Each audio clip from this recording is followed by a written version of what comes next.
नमस्कार दोस्तों, आज फिर आपका स्वागत है क्राउन इमिग्रेशन के यूट्यूब चैनल पर। आज का जो हमारा टॉपिक है वो एमबीबीएस इन अब्रॉड, इसके बारे में डिस्कशन रहेगी। तो एमबीबीएस से रिलेटेड हमारे चैनल के ऊपर बहुत सारी वीडियोस हैं। अगर उनको भी देखना चाहते हैं तो आप ब्राउज़ करके देख सकते हैं। एमबीबीएस मैंने बताया था कि आप बेस्ट कंट्री से करने की कोशिश करें।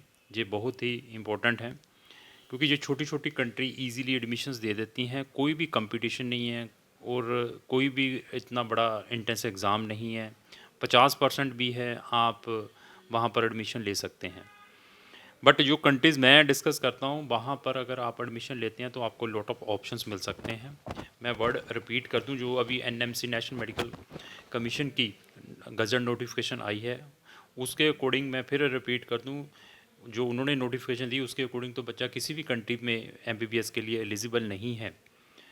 बट मैं एक और चीज़ रिपीट कर दूँ, एमबीबीएस वहाँ करने की कोशिश करें जहाँ पर आपको वहाँ का जीपी जनरल प्रैक्टिशनर का लाइसेंस भी मिल पाए। आइदर कोई भी व्हाट्सएवर कंट्री है, वो बहुत ही इम्पोर्टेंट है। उसके पीछे रीजंस हैं। रीजंस ये है कि अगर आपने एमबीबीएस व्हाट्सएवर कंट्री से की हुई है, अगर आपके पास उस स्पेसिफिक कंट्री का रजिस्ट्रेशन नहीं है और आपको इंडिया में भी एफएमजी नहीं क्लियर कर पाते या नेक्स्ट एग्ज़ाम नहीं क्लियर कर पाते, ना फिर इंडिया का मिलेगा ना उस कंट्री का। अगर आप किसी कंट्री में फर्दर एज ए जीपी का लाइसेंस अप्लाई करने की कोशिश करते हैं तो वो कंट्री आपको सबसे पहले ये कहेगी कि आप अपनी पेरेंट्स कंट्री जहाँ से आपने एमबीबीएस की है, क्या है आपके पास वहाँ का, जहाँ किसी भी व्हाट्सएवर कंट्री का जीपी का लाइसेंस है। अगर नहीं होता तो जो भी डेवलप कंट्री होगी तो वो आपको इंटरटेन नहीं करेगी, उन कंट्री के लिए आप एलिजिबल नहीं रहेंगे। ये बहुत ही इम्पोर्टेंट है जब भी आपने एमबीबीएस के लिए किसी भी कंट्री में जाना है। तो अमूमन हमारे जो इंडियन स्टूडेंट हैं 80 से 90% कहाँ पर जाते हैं, मैं उन कंट्रीज़ की फिर रिपीटिशन कर देता हूँ, बार बार मैं रिपीट भी करता रहता हूँ। हम बड़ी कंट्री से स्टार्ट करेंगे, चाइना, फिर रशिया है, कजाकिस्तान है, यूक्रेन है, बेलारूस है। उसके बाद हमारे पास अर्मीनिया, जॉर्जिया, अज़रबैजान है, उज़्बेकिस्तान है, किर्गिस्तान है, तुर्कमेनिस्तान है। अगर उनको फिर मैं छोड़ता हूँ, फिर लोग मॉरिशस में जाते हैं, एक छोटी सा कंट्री है, वहाँ पर भी दे आर क्रेज़ी। 50 लाख लग रहा है वहाँ पे। 50 लाख वहाँ लगाने की बजाय why not you will think about European country, जहाँ पर आपको कोई सेटलमेंट के भी ऑप्शन मिल जाए। फिर फ़िलीपीन में भागते हैं कि इंग्लिश नोइंग कंट्री है, वहाँ पर करें। वहाँ पर नहीं होती तो फिर हम जो नियर बाई कंट्रीज़ हैं, नेपाल या बांग्लादेश को देखते हैं। वहाँ पर नहीं होती तो लोग ईरान की भी मेरे पास क्वेरीज आती हैं, कहते हैं हमने ईरान जाना है। इवन वहाँ पर नहीं होती तो लोग उनको उस वे से रिप्रेजेंट करते हैं कि साथ में लगी हुई कंट्री है वियतनाम, कहते हैं वियतनाम में भी कॉलेजेस हैं। वहाँ पर नहीं है तो फिर लोग कैरिबियन कंट्रीज़ में भेज देते हैं, ये मोटो देकर कि आपको हम यूएसएमएलई के एग्ज़ाम क्लियर करवाएंगे। बस कैरिबियन कंट्री में एक छोटा सा यही बेनिफिट है कि आपको वहाँ से क्लिनिकल क्लिनिकल ट्रेनिंग के लिए कि यूएस का वीज़ा मिल सकता है, B1 B2। लेकिन अगर आपने, या J1 भी हो सकता है, दिस इज़ डिपेंड। बट वहाँ पर जो यूएसएमएलई है, वर्ल्ड की किसी भी कंट्री से अगर आपने एमबीबीएस की है तो यूएसएमएलईज़ की जो स्टेजेस हैं वो तो सेम है। वो तो क्रीम ही स्टूडेंट निकाल पाएगा जिसके अंदर पोटेंशियल है, चाहे आपने इंडिया से की हुई, जो भी मैंने कंट्रीज़ बताई हैं। इन कंट्रीज़ में लोग आम लोगों को भेजते हैं एमबीबीएस के लिए। बट जो मैं कंट्रीज़ बताता हूँ वहाँ पर जाने की कोशिश करें, क्योंकि वहाँ पर क्या है कि standard of education, settlement policies अच्छी हैं अगर वहाँ पर भी आप सेटल होना चाहते हैं। तो ये है कि आपको दो प्लेटफॉर्म मिल सकते हैं। इंडिया का तो प्लेटफॉर्म आपके पास है ही है अगर यहाँ पर आके आप नेक्स्ट एग्ज़ाम निकाल देते हो। लेकिन अगर वहाँ का भी प्लेटफॉर्म मिल जाए तो आप वहाँ पर भी सेटलमेंट के आपको ऑप्शंस मिल सकते हैं। तो मैं जिन कंट्रीज़ की बात करूँगा वो शेंगन कंट्रीज़ हैं। सितंबर का जो मेजर इनटेक है ऑलरेडी ओपन हो चुका है। अगर आपने वहाँ पर एमबीबीएस करने के लिए जाना है, डिले मत करें, एज़ अर्ली एज़ पॉसिबल आप वहाँ पर एडमिशन लेने की कोशिश करें। अगर आपका बजट है, बजट इसका आपको मॉरिशस जैसा ही मिलेगा जो मॉरिशस में बच्चे जाते हैं। आपको इजिप्ट जैसा मिल सकता है। क्या इजिप्ट में आपको लाइसेंस मिल सकता है अगर आपने वहाँ पे जीपी का लाइसेंस, जनरल प्रैक्टिशनर का लाइसेंस लेना है? अगर आपको मिल सकता तो मैं आपको रिकमेंड करूँगा कि okay you will go to Egypt, there is no any problem, वहाँ से आप जाकर अपनी एमबीबीएस करें। वर्ड आपको मैं फिर रिपीट कर दूं कि जहाँ पर आपको वहाँ का लोकल लाइसेंस मिले, वहाँ पर एमबीबीएस करने की कोशिश करना है। वो लाइसेंस बहुत इंपॉर्टेंट है आपके लिए। अगर आपको ना उस कंट्री का लाइसेंस मिलता है जहाँ से आपने एमबीबीएस की है, ना इंडिया का मिलता है, तो वो डिग्री आपके लिए सिर्फ एक कागज़ है। एज ए डॉक्टर प्रैक्टिस नहीं कर पाएंगे, लेकिन फ़ौज में भर्ती होना है, रेलवे में भर्ती होना है, भर्ती हो जाएंगे, नॉट ए डॉक्टर, लेकिन अनदर जो उनकी फील्ड्स रहती है, क्योंकि आपके पास एक बैचलर की डिग्री है। तो देखिए, आपका टाइम बहुत इंपॉर्टेंट है। आपने डॉक्टर बनना है, 5 से 6 साल जाकर स्टडी करनी है और वो लाखों रुपए लगाने हैं वहाँ पर। और हर एक बंदा 2-2 3-3 कंट्रीज़ को प्रमोट करता है, 4 कंट्रीज़ को प्रमोट करता है। उसका मोटो यही होता है कि अभी इस क्लाइंट को इस वे से प्रेज़ेंट किया जाए कि उसका मतलब माइंड ही वॉश आउट कर देते हैं, पेरेंट्स का भी, बच्चे का। बच्चा फिर देखता है क्या है। मैं जितनी भी कंट्रीज़ बता रहा हूँ जहाँ पर मैं रिकमेंड करता हूँ जाने के लिए, अभी मैंने तो रिकमेंड कर दिया, पढ़ना भी आपको पड़ेगा। अगर पढ़ेंगे नहीं तो फिर क्या होगा, लाखों रुपए घर वालों के भी ख़राब करेंगे। और पढ़ने वाले ही स्टूडेंट चाहिए। ये नहीं है कि बस क्राउन इमिग्रेशन वालों ने अब एडमिशन करा दिया कि डिग्री मिल गई।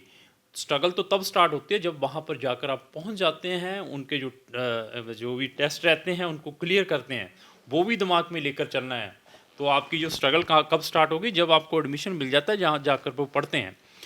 तो अभी मैं जो कंट्रीज़ बोलूँगा वहाँ पर देखिए, अगर आपने जाना है तो इनके जो इनटेक है ऑलरेडी ओपन हो चुके हैं। Latvia, Lithuania, Estonia Schengen countries हैं। फिर हमारे पास स्लोवाकिया, स्लोवेनिया, स्पेन भी है। स्पेन का तो प्रमोशन इस वे से की जाती है मार्केट के अंदर, जैसे उस एजेंट ने आपको वीज़ा लगा दिया और स्पेन में भेज दिया। स्पेन से रिलेटेड मैं बच्चों को वहाँ पर इंजीनियरिंग, बिजनेस के प्रोग्राम्स में, डिफरेंट फील्ड्स में भेजता हूँ। Visa is not so easy for Spain. Even लोगों को इस वे से मोटिवेशन किया जाता है स्पेन में, आपने सिर्फ पहले 3 साल की स्टडी के पैसे देने हैं, अगले 3 साल में आप अपने ट्रेनिंग में ही पैसे कमा लेंगे, पैसे निकाल लेंगे। तो मैं हैरान हो जाता हूँ कि कैसे बच्चा वहाँ पे जो 15,000 यूरो की फ़ीस है, 14,000 यूरो की, कैसे निकाल लेगा वो जो नेक्स्ट ईयर का है। It is impossible. प्रैक्टिकल बनने की कोशिश करें। अगर आपको कोई भी पर्सन उस टाइप की काउंसलिंग देता है, उससे यूनिवर्सिटीज़ पूछें कौन सी यूनिवर्सिटी में स्पेन में भेज रहा है, व्हाट्सएवर कंट्री में, उसको आप डायरेक्टली मेल लिखें, उनकी यूनिवर्सिटी की वेबसाइट में विजिट करें, उसमें देखिए कि क्या प्रोसीजर है।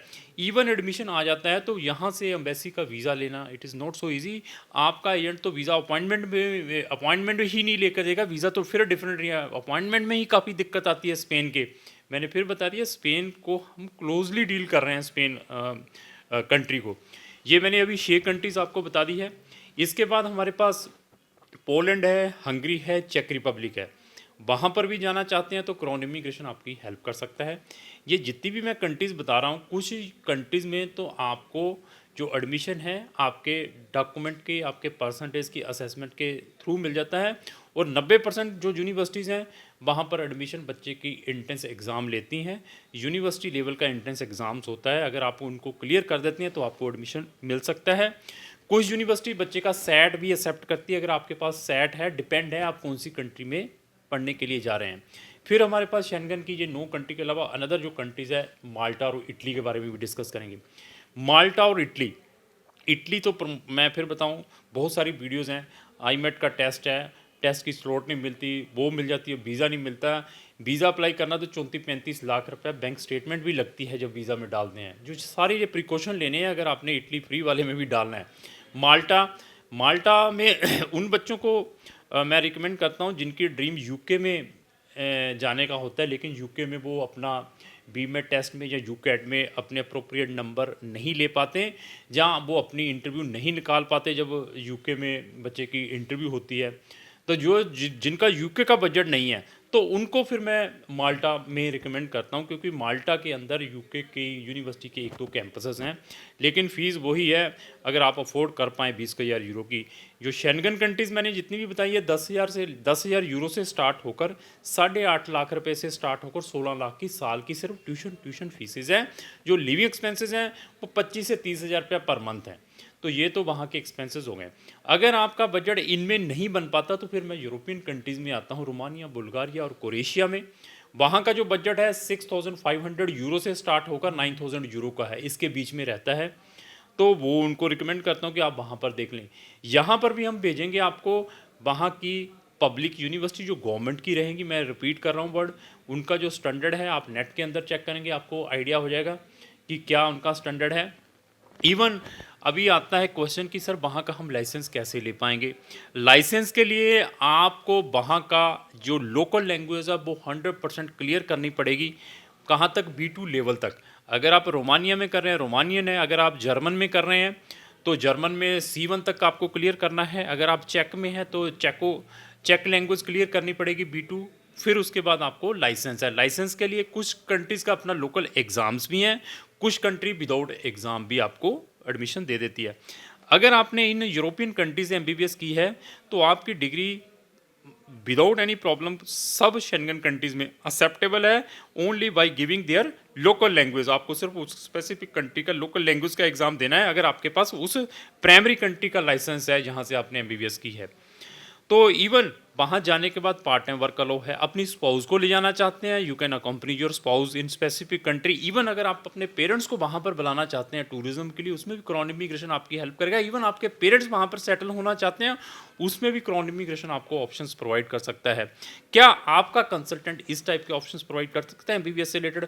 अगर कर सकता है तो मैं आपको 100% कहूँगा कि आप उस कंसल्टेंट के थ्रू जाने की कोशिश करें, अवॉइड करें क्रॉन इमिग्रेशन को। फिर बता दिया, छोटी कंट्रीज़ को अवॉइड करें क्योंकि आपने लाखों रुपए लगाने हैं।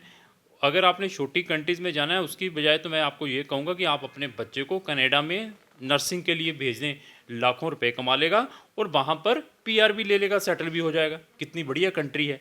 समझने की कोशिश करें, देखा देखी ना करें कि डॉक्टर की डिग्री बहुत बड़ी है, मेरा बच्चा डॉक्टर बन जाएगा। हमारे पास बहुत सारे डॉक्टर्स के फ़ोन आते हैं जिन्होंने ऑलरेडी MBBS की हुई है, लेकिन यहाँ पर इंडिया में आकर अभी तक उनका एग्ज़ाम क्लियर नहीं हो पाया, जिसको हम FMG foreign medical graduate exam कहते हैं। आने वाले टाइम में उसको नेशनल एग्जिट टेस्ट कहेंगे, वो क्लियर नहीं हो पा रहा है। अभी वो फर्दर पैसा लगाने के लिए तैयार है कि सर अभी हमें फिर कनाडा भेज दीजिए, कहीं भेज दीजिए, क्योंकि हम जहाँ पर अभी कुछ कर ही नहीं पा रहे हैं। तो ऐसी जो स्टूपिड थिंग्स ना करें, सोच समझ कर सिलेक्टिव कंट्रीज़ में जाने की कोशिश करें। तो इस टाइप की इन्फॉर्मेटिव वीडियो डेली मैं अपने सोशल मीडिया पर अपलोड करता रहता हूँ। अब और आप चाहते हैं व्हाट्सएप पर वीडियो मैं अपने सोशल मीडिया पर अपलोड करूँ कि नोटिफिकेशन सबसे पहले आप तक आए, तो आपको हमारे जितने भी सोशल मीडिया इनको इमीडिएटली फॉलो करना पड़ेगा। तो अगर आपको जो मेरी वीडियो अच्छी लगी इसको लाइक एंड शेयर करना ना भूलें। Thank you.